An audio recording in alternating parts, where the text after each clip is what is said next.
Baik, kita akan lakukan langkah berikutnya yaitu instalasi Debian server. Di sini kita install pada VirtualBox. Maka untuk itu kita jalankan dahulu aplikasi VirtualBox, pilih Open. Nah, setelah aplikasi VirtualBox terbuka, maka kita buat virtual machine-nya dahulu dengan pilih klik baru atau new. Lalu kita beri namanya dengan server Debian 12. Kalian bisa menggunakan nama yang lain sesuai keinginan. Yang perlu di sini dipilih adalah tipenya Linux, lalu versinya saya di sini menggunakan Debian 12 32 bit. Nah, pembuatan virtual machine-nya sudah selesai. Lalu untuk menginstal Debian, maka kita masukkan dahulu DPD installernya yang sebelumnya sudah kita download di bagian storage atau penyimpanan. Di sini masih kosong, maka harus kita isi di sini DPD installernya. Klik di bagian ini, lalu pilih, lalu tambahkan, lalu kita cari di hard disk di mana DPD installernya disimpan sewaktu Anda tadi mendownloadnya. Di sini saya simpan di bagian Debian 12, lalu pilih file ISO-nya seperti ini, lalu open, lalu pilih. Nah, di sini di bagian drive optiknya sudah berisi DPD installer Debian. Nah, jika sudah, maka kita mulai proses instalasi dengan memilih ikon mulai atau tombol mulai atau start. Nah, di sini proses penyalaan mesin virtual sedang berlangsung. Kita tunggu di bagian virtual mesinnya, sesaat lagi akan running. Nah, setelah berhasil, maka kita akan ditampilkan menu utama tampilan instalasi. Pada tampilan menu utama instalasi, ada dua cara dalam menginstal. Di sini pertama graphical install, yaitu menginstal dengan cara mode graphical, di mana nanti kita bisa menggunakan mouse untuk proses instalasinya, karena ditampilkan mode tampilannya adalah tampilan grafis. Yang kedua adalah dengan mode install, di mana tampilannya tidak menggunakan mode grafis, tapi mode teks atau terminal. Kelebihannya adalah dia lebih cepat karena tidak terbagi resource untuk menampilkan grafis. Sementara menggunakan graphical mungkin lebih mudah proses instalasinya, tapi lebih lambat karena sebagian resource perangkat itu akan terbagi untuk menampilkan tampilan grafis. Maka di sini saya sarankan kita pilih yang kedua, mode teks atau mode terminal dengan memilih install. Pilih install lalu enter.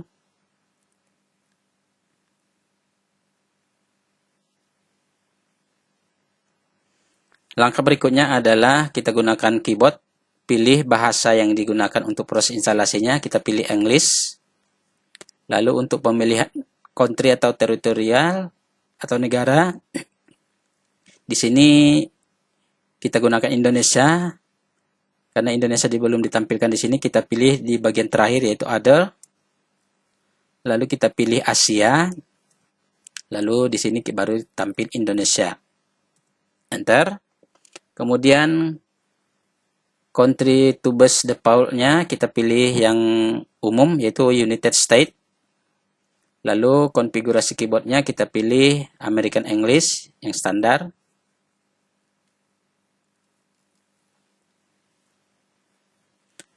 Proses pemanggilan komponen-komponen tambahan ya, penambahan komponen-komponen masih sekitar 33%.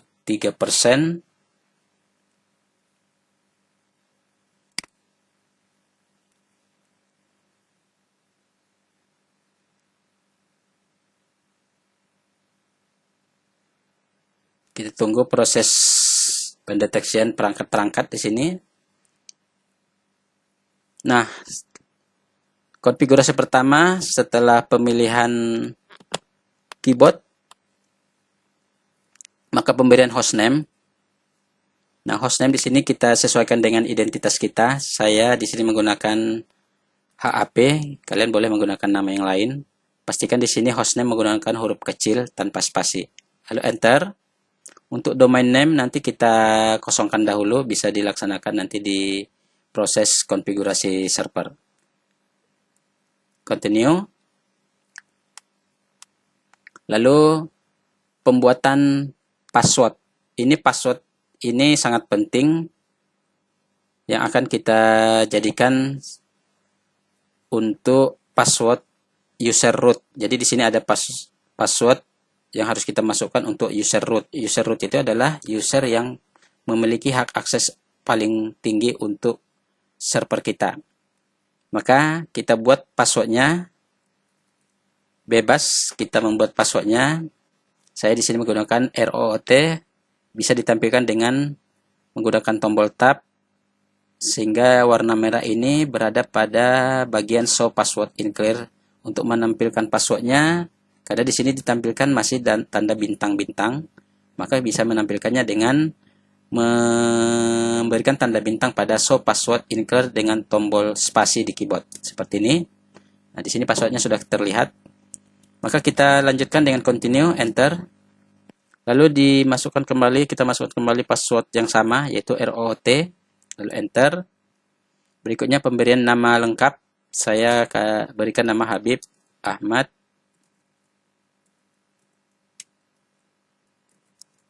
Purba. Boleh menggunakan spasi, enter. Lalu pemberikan username berikutnya. Ini adalah username yang kedua. Yang pertama tadi root, username kedua adalah, di sini saya buat Habib, Anda bisa membuat dengan nama yang lain. Nah, username kedua ini tidak memiliki hak akses yang lebih selain dibandingkan dengan root tadi, user root. Jadi user yang kedua ini hanya untuk melihat tampilan konfigurasi. Lalu kita lanjutkan dengan continue, enter. Lalu untuk username yang kedua diminta untuk memasukkan passwordnya juga. Saya berikan dengan password ROT, saya tampilkan seperti ini. Enter. Lalu disuruh kembali memasukkan password yang sama, enter.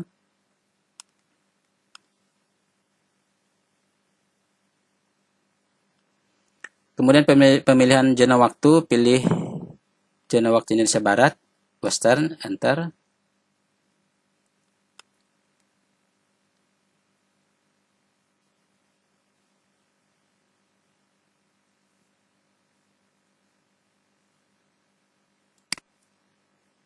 Kemudian tahap berikutnya adalah metode partisi. Kita pilih yang paling atas, guide, yang lebih praktis untuk pemula. Kemudian pemilihan partisi, karena kita menggunakan VirtualBox, maka partisinya adalah partisi yang ada di hard disk VirtualBox, enter. Kemudian skema partisinya pilih semua agar dilakukan oleh DBL sendiri. Itu direkomendasikan untuk pemula, enter. Lalu kita selesai proses partisinya. Agar kita eksekusi, kita tulis di hard disk, enter.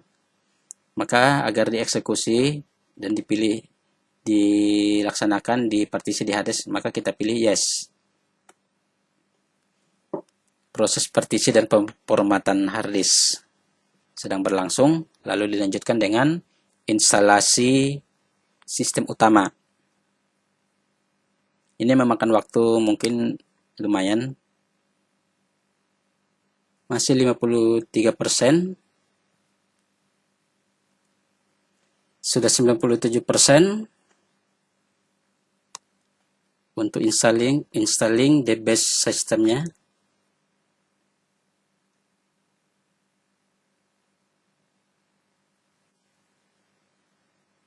Langkah selanjutnya adalah scan extra installation media. Di sini kita pilih no. Kemudian use a network mirror, kita pilih no. Selanjutnya adalah pemilihan dan instalasi software.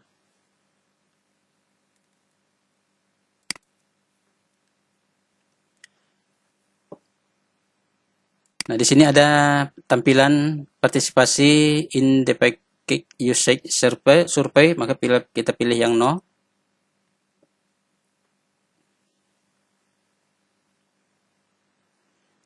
Selanjutnya pemilihan software yang akan diinstal. Di sini kita akan membuat server, adalah server tampilannya mode teks, sehingga kita tidak perlu menampilkan desktopnya. Jadi di sini tanda bintangnya kita hapus pada bagian Debian Desktop Environment-nya. Untuk menghapus bintangnya, kita gunakan spasi, tekan tanda spasi agar bintangnya hilang. Lalu Genome juga tidak perlu kita install, kita hilangkan tanda bintangnya dengan menekan tombol spasi pada keyboard. Maka di sini hanya kita membiarkan tanda bintang pada standar sistem utilities. Lalu tap untuk continue, enter.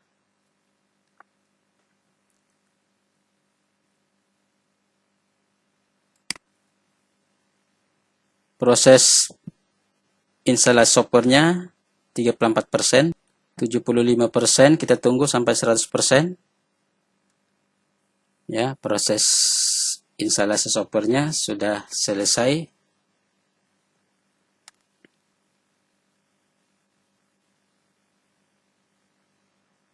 Tahap berikutnya adalah instalasi bootloadernya, yaitu Grub. Kita tunggu. Maka install the Grub bootloader pada drive utama. Di sini kita lakukan dengan memilih yes. Lalu di bagian drive utamanya kita pilih di VirtualBox sebagai tempat bootloadernya.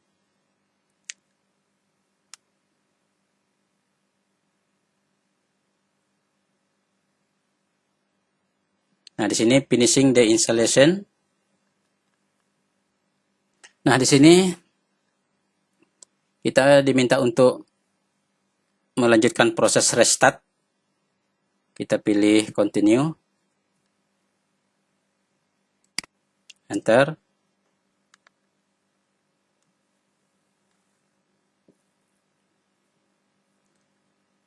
Nah, setelah proses reboot, maka kita akan ditampilkan untuk masuk ke Debian yang sudah selesai diinstalasi. Di sini untuk masuk ke sistem Debian kita harus login menggunakan user yang tadi kita masukkan, yaitu bisa user root atau menggunakan user yang kedua. Nah, di sini saya menggunakan user yang pertama yaitu root. Kemudian passwordnya tadi saya buat ROT. Dalam pengetikan password pada login ini tidak ditampilkan ya.